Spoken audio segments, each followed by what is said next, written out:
Hello, my dear students. Welcome back to my class, Parts of Wisdom. So, in this session today, I am going to explain you different uses of should have, must have, and ought to have. So, please be patient and watch and understand the lesson till last. So, should have. Should have is actually used for showing repentance or regret in a general sense. तो हम कह सकते हैं short should have shows something was the right to do but was not done.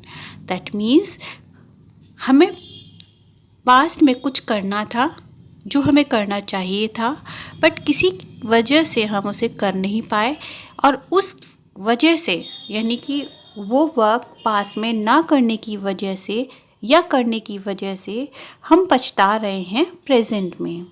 Okay, for example, it is no use in crying over spilled milk.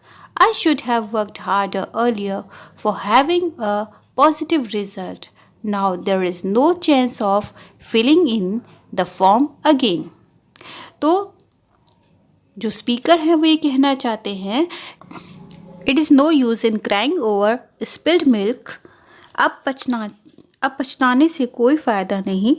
I should have worked harder earlier. अगर मैंने पहले से ही कठिन परिश्रम किया होता तो मुझे पॉजिटिव रिजल्ट मिल जाता, लेकिन अब कोई चांस भी नहीं है फॉर्म को दोबारा फिल करने के लिए. ठीक है, तो यहाँ पर जो स्पीकर हैं वो पछता रहे हैं कि उन्होंने ये काम पहले क्यों नहीं किया.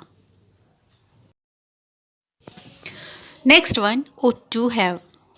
Ought to have is also used in a sense of showing repentance or regret, but it leaves a deep sense of regret. ought to का जो यूज़ होता है वो भी लगभग सेम ही होता है should have के सेंस में जैसे होता है.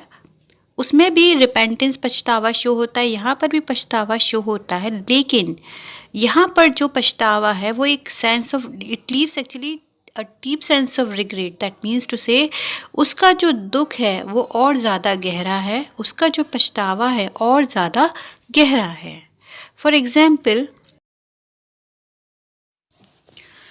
You ought to have checked all the papers before signing them. Now you have been left with nothing. All the property has been transferred to your younger brother.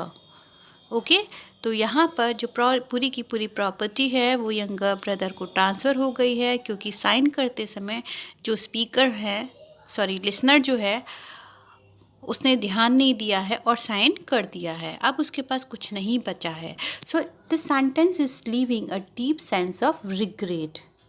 Okay, so we can clearly differentiate the difference between should have and ought to have.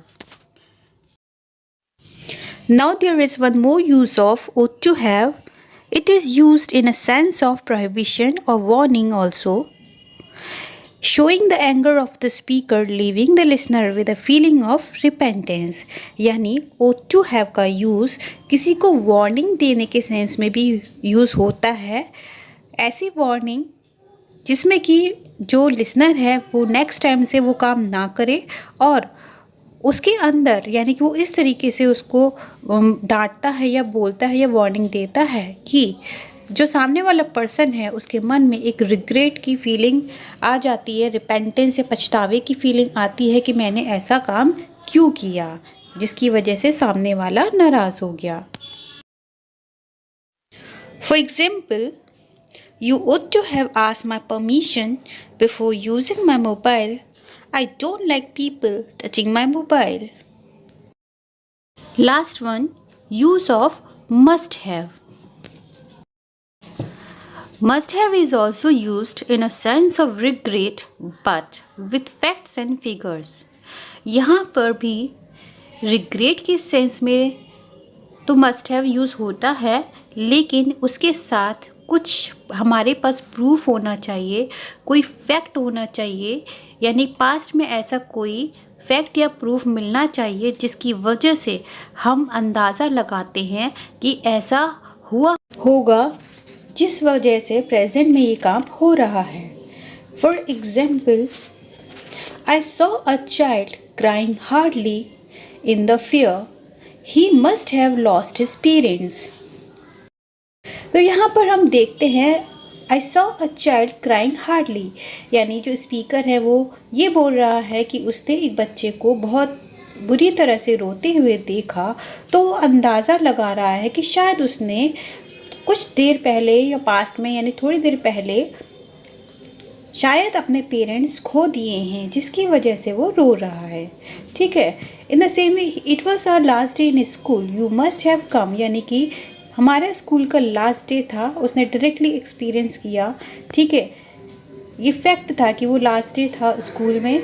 तो वो बोलना चाह रहे हैं, जो speaker है वो बोलना चाह रहा है कि तुम्हें आना चाहिए था, क्योंकि ये लास्ट डे था। तो हमें फ्यूचर में जाने अब कब स्कूल में हम आए तो उसे आना चाहिए था। तो इस तरह से जो स्पीकर है वो अपने पर्सनल एक्सपीरियंस को शेयर कर रहा है कि डायरेक्टली उसने एक्सपीरियंस किया, उसने देखा बच्चे को रोते हुए, उसके बेस पर वो अंदाज़ा लगा रहा है कि उसके जो पेरेंट्स हैं वो शायद खो गए हैं। इसी तरह से it was our last day in school, you must have come.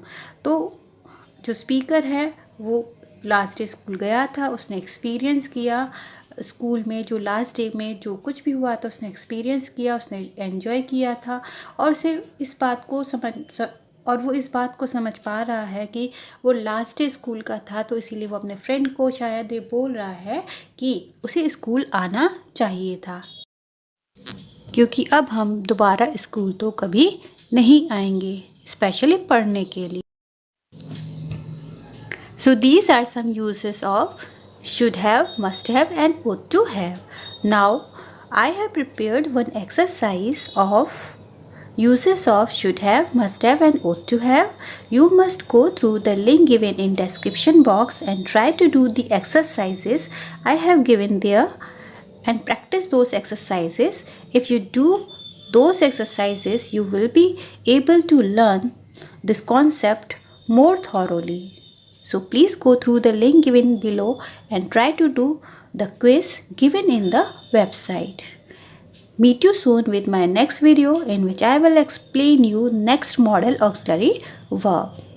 Till then, goodbye. Happy learning.